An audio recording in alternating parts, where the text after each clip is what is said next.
Every morning, Ojizen would venture into the forest with his trusty axe, singing old songs to keep the woodland spirits content, while Obasin would walk to the river to wash their simple clothes. This had been their peaceful routine for countless seasons, and though they were grateful for their quiet life, both harbored a secret wish that they might somehow have a child to love and teach. On one particularly beautiful spring morning, when the air was sweet with the fragrance of blooming sakura and the sound of rushing water sang through the valley, Obasin knelt by the riverbank as usual, working diligently at her washing. The water was especially clear that day, so transparent she could see every smooth stone on the riverbed and every small fish darting between the reeds. Distant water is bitter, the near water is sweet. Pass by the distant water and come into the sweet.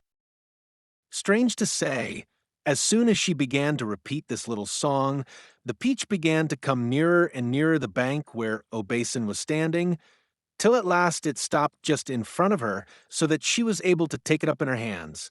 The old woman was delighted. She could not go on with her work, so happy and excited was she, so she put all the clothes back in her bamboo basket, and with the basket on her back and the peach in her hand, she hurried homewards. Cradling the mysterious peach carefully in her arms, Obasin hurried home, her heart racing with an excitement she couldn't quite explain. The fruit was so large and heavy that she had to stop several times to rest, but each time she looked down at it, its beauty filled her with such joy that her fatigue vanished. Her husband emerged from their garden, brushing soil from his hands, his kind eyes immediately lighting up with curiosity. When he saw the enormous peach in his wife's arms, he stopped in amazement. My dear wife, in all my years walking through forests and valleys, I have never seen anything to match this fruit. Where did you find such a marvel? It came floating down the river as if it were meant just for us. When I reached for it, it practically leaped into my hands. They carried the peach inside and placed it carefully on their low wooden table. It dominated the simple room with its presence, seeming to fill their humble cottage with warmth and light. As they sat admiring their unexpected gift, both felt an overwhelming sense that this day would somehow change their lives forever. Let us share this wonderful fruit. Such beauty should not go untasted. But as he placed the blade against the peach's perfect skin, preparing to cut it in half, the most extraordinary thing happened. The fruit began to glow with a soft, golden light, and then, with a sound like the gentle cracking of an eggshell, it split open by itself. From within the peach stepped the most beautiful baby boy either of them had ever imagined. He was perfectly formed, with bright, intelligent eyes that sparkled with mischief and joy, and skin that seemed to hold the warm glow of summer sunshine. When he saw the elderly couple staring at him in wonder, he smiled, such a radiant smile that their hearts melted instantly. Hello, Ojizen. Hello, Obasin. I have come to be your son. The old couple looked at each other, tears of joy streaming down their weathered faces. After all these years of quiet longing, heaven had finally sent them the child they had always dreamed of having. We shall call you Momotaro, for you are our peach boy, our gift from the generous river. From that day forward, their cottage rang with laughter and the patter of small feet. Momotaro grew with supernatural speed, becoming stronger and wiser with each passing day. When he reached the age of 15, he was taller and far stronger than any other boy his age, with a handsome face, a heart full of courage, and wisdom beyond his years. But unlike ordinary children who might become proud or demanding, Momotaro remained kind, respectful, and eager to help his elderly parents with their daily tasks. He would assist Ojizen in the forest, carrying heavy bundles of wood that should have been impossible for a child to lift, and he would help Obasin in the garden, where plants seemed to grow more abundantly under his care. His strength was remarkable, but it was his gentle heart and quick mind that truly amazed his parents. As Momotaro turned 15 and grew into a strong young man, disturbing news began to reach their peaceful village. Across the sea, on the mysterious demon island called Onigashima, a band of terrible oni, fearsome demons with horns and fangs, had been terrorizing the coastal regions. These monsters would raid fishing villages in their great iron ships, stealing treasure, destroying homes, and carrying away innocent people to serve as slaves in their fortress. The demons were led by a particularly vicious Oni king, whose strength was said to be greater than that of 10 men, and whose cruelty knew no bounds. His followers were equally terrible. Massive creatures with red and blue skin, wild hair, and enormous clubs studded with iron spikes. They delighted in causing fear and suffering, and no army had been able to defeat them. When news reached their village that the demons were planning an even larger raid, one that would devastate all the coastal communities, Momotaro stood up from his place at their simple dinner table, his young face set with determination. O Jason, O Basin, I cannot sit idle while innocent people suffer. I must go to Demon Island and put an end to this evil once and for all. His adoptive parents looked at him with a mixture of pride and terror. Though they had always known this day would come, for Momotaro was clearly destined for great things. The thought of losing their beloved son filled them with dread. My dear boy, your courage honors us, but the demons are incredibly powerful. Many brave warriors have tried to defeat them, and none have returned. That is precisely why I must go. I was not born into this world to live a peaceful life while others suffer. My strength was given to me for a purpose, and that purpose is to protect the innocent. Seeing the unwavering determination in their son's eyes, the elderly couple realized that no words could dissuade him. Obasin rose from the table and went to their small kitchen, where she began preparing special rice dumplings for his journey. If you must go, my son, then you shall not go hungry. These kibidango are made with all the love in my heart. They will give you strength when you need it most. She worked through the night, pounding rice to make dumplings for Momotaro's journey. At dawn, she wrapped them in a cloth and gave them to him for the road. Momotaro embraced his parents, feeling their tears wet against his cheek.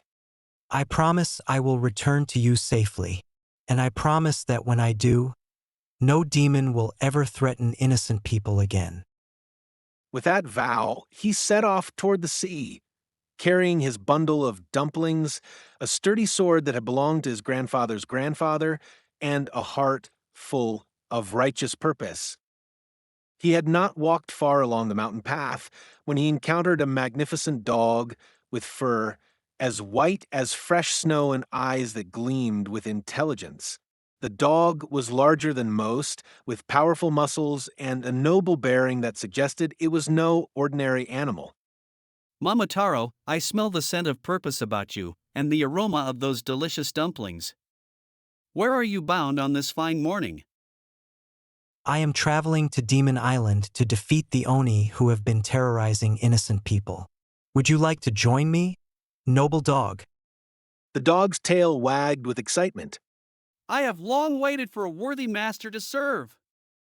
But I confess, the scent of your dumplings makes my mouth water. Might you spare one for a hungry companion? Momotaro smiled and offered the dog one of his dumplings. The dog ate it gratefully. Thank you. If you are going to fight the demons, let me come with you. I will help you as best I can.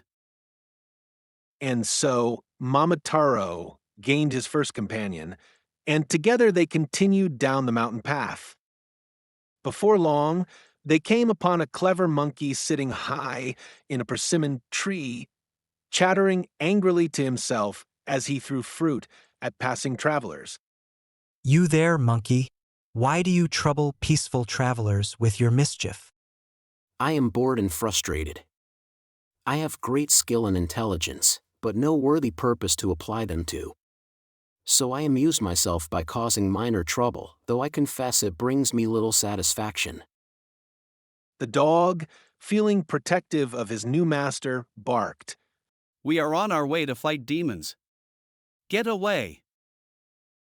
The dog and the monkey began to quarrel and snap at each other, for these two animals always hated each other. Now, don't quarrel. Wait a moment, dog. He turned to the monkey. Do you really wish to go to Demon Island and fight with me? Yes, sir. Nothing would please me more than to follow you. I admire your courage. Here is a piece of one of my fine dumplings. Come along. The monkey eagerly accepted the dumpling and ate it. Thank you. Let me join you and help you fight the demons. But the dog and monkey continued to bicker as they walked, always wanting to have a fight. This made Momotaro cross, and at last he sent the dog on ahead with a flag and put the monkey behind with a sword, placing himself between them with a war fan made of iron. The trio continued their journey, their spirits high and their bond growing stronger with each mile they traveled together, though the dog and monkey still eyed each other with comic rivalry. As they descended toward the coastal region, they encountered a magnificent pheasant with feathers that shimmered like jewels in the sunlight. The bird was perched on a stone marker, looking forlorn and dejected. Beautiful pheasant, you seem troubled. What weighs heavy on your heart? I am the swiftest flyer in all the land, and my eyes are keen enough to spot a single grain of rice from the clouds. But what good are such gifts when I use them only for my own benefit? I long to serve a noble cause, but I know not where to find one. Your search is ended. Join us in our quest to defeat the demons of Onigashima. Your speed and sharp eyes will be invaluable in our fight against evil. Like her companions before, the pheasant gladly accepted a dumpling. Thank you. Let me join you and help you fight the demons. She flew above them, ready to scout and help in the coming battle. When the four companions reached the seashore, they found a small fishing boat whose owner, an old sailor, agreed to ferry them across the dangerous waters to Demon Island. The man was reluctant at first, knowing the terrible reputation of their destination, but when he saw the determination in Momotaro's eyes and the supernatural confidence of his animal companions, he found his own courage rekindled. If a young man and his friends have the courage to face such evil, then I can certainly find the courage to sail them there. May the sea spirits protect us all. As their boat cut through the waves toward the distant island, the pheasant flew high overhead, serving as their scout. Through her keen eyes, they could see Onigashima rising from the sea like a dark tooth, its rocky shores crowned with an imposing fortress built from black stone and iron. I see them. Dozens of demons are visible on the battlements, and more are surely hidden within. Their fortress is strong, but I can see weaknesses in their defenses. The dog's nose twitched as they drew closer to shore. I smell fear.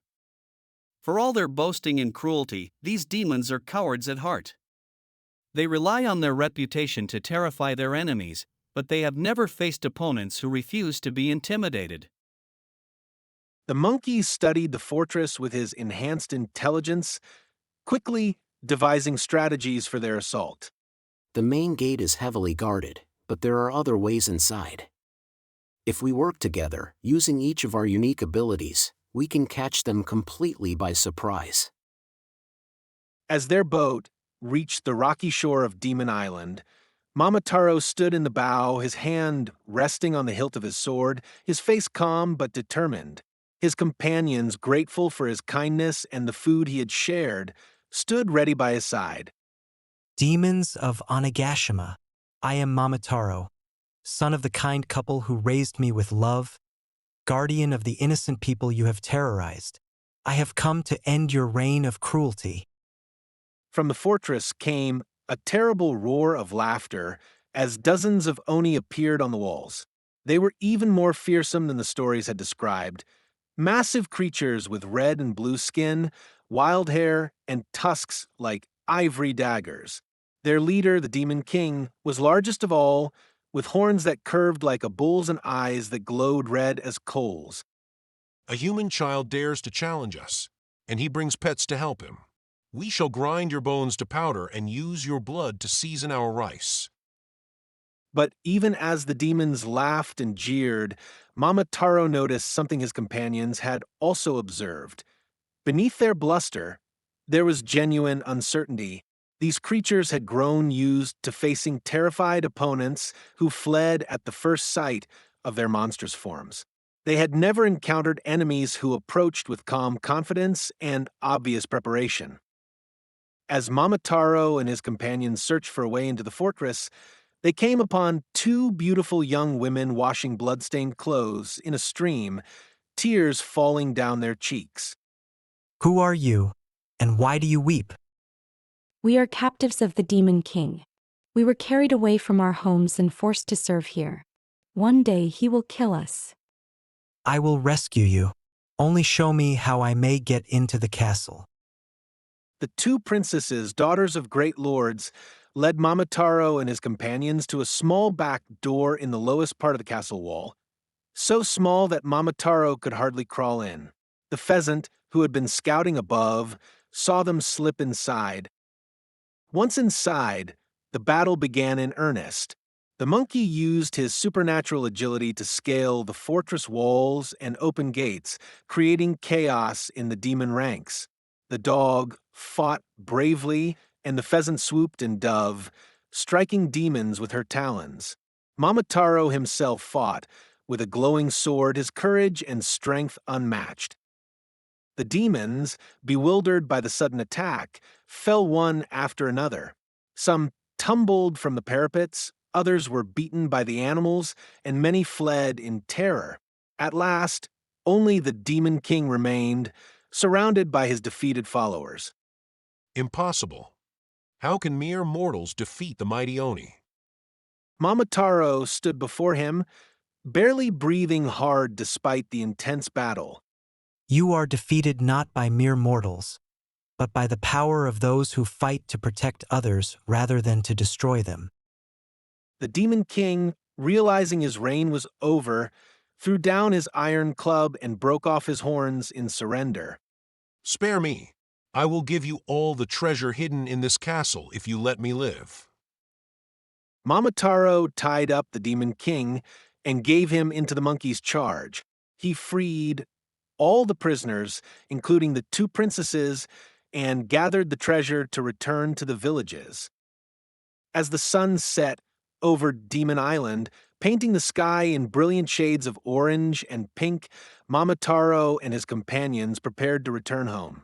Their boat was now heavily laden with recovered treasure, which Momotaro planned to return to its rightful owners throughout the coastal regions.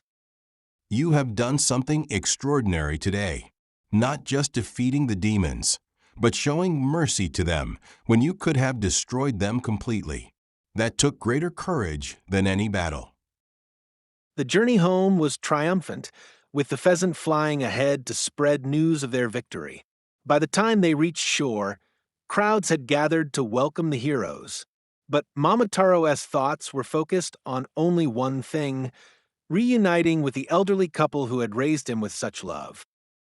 When he finally walked up the familiar path to their cottage, he found Ojizen and Obasin waiting in their garden, their faces glowing with pride and relief. They had never doubted their son would succeed, but seeing him return safely filled their hearts with indescribable joy. Welcome home, our brave Momotaro. The treasure was indeed distributed among all the villages that had suffered from the demons' raids, ensuring that no family went without what they needed to rebuild their lives. Momotaro's animal companions chose to remain with him, becoming his lifelong friends and advisors. As for the demons, most were defeated or fled on Agashima in terror, never to return.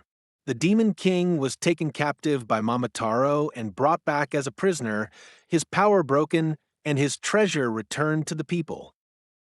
As for Momotaro, He settled back into his peaceful life with his adoptive parents, but his fame spread throughout Japan. When people faced difficulties or injustices they could not handle alone, they would send word to the Peach Boy, and he would come with his faithful companions to set things right. The cottage where he had grown up became a place of pilgrimage for those seeking to understand the source of true strength.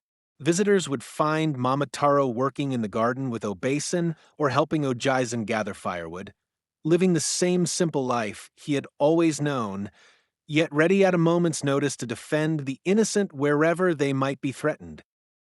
And in their humble home, the elderly couple, who had found a glowing peach floating down their river, lived out their days in perfect contentment, knowing that their love had helped raise not just a son, but a guardian of justice whose example would inspire generations to come.